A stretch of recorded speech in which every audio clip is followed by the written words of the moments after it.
പാലക്കാട് നെന്മാറ ഇരട്ടക്കൊലക്കേസ് പ്രതി ചെന്താമരയുടെ ജാമ്യാപേക്ഷ തള്ളി. Alathur judicial first class magistrate കോടതിയുടെയാണ് നടപടി.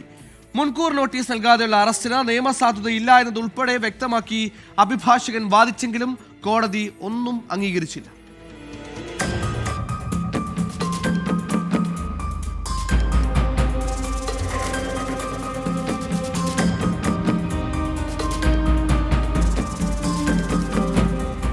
കൊലപാതകങ്ങളിൽ പ്രഥമ ദൃഷ്ട്യാ തന്നെ ചെന്താമരയുടെ പങ്കു തെളിയിക്കുന്ന കാര്യങ്ങൾ അന്വേഷണ സംഘം സമർപ്പിച്ചിട്ടുണ്ടെന്ന് മജിസ്ട്രേറ്റ് വ്യക്തമാക്കി.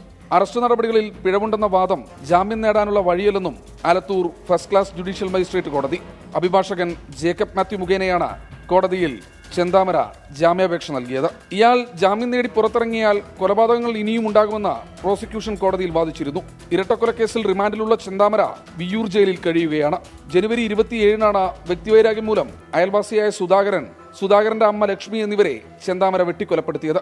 2019-ൽ സുധാകരന്റെ ഭാര്യ സജിതയെ കൊലപ്പെടുത്തിയ കേസിൽ ജാമ്യം നേടി പുറത്തിറങ്ങിയതിന് പിന്നാലെയാണ് ചെന്താമര മറ്റു 2 പേരെ കൂടി കൊലപ്പെടുത്തിയത്. 24 പാലക്കാട്.